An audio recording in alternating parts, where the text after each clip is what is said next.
Hi mga madam! Ito po pala si Baby Johan. Si Baby Johan po ay baby pa lang na diagnose na siya ng development delay, cerebral palsy, and epilepsy. Ginawa ko po itong video na to para makatulong at manghingi ng tulong para kay Baby Johan mga madam. Baka meron po kayong senta-centavos dyan na hindi nyo naman po ibibili o nakatabi lang po na pwede nating ibigay kay Baby Johan. Pandagdag sa mga needs sa therapy, gatas at mga gamot ni baby.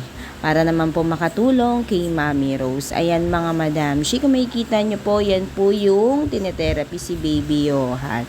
Di ba nga mga madam, mas maganda ang nagbibigay kaysa tayo ang binibigyan. Kahit na maliit na tulong mga madam, mahalaga yan para kay Baby Johan. Maliit man na halaga, sobrang thankful si Mami Rose dyan. At ito po ang kanyang journey. Oops!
Very good.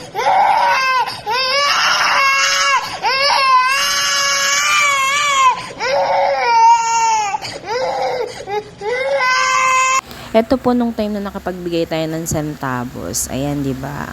Alam niyo, saludo ko kay Mami. Kahit sobrang hirap ng pinagdadaanan niya, di ba? Nakayanan niya lahat ng hirap.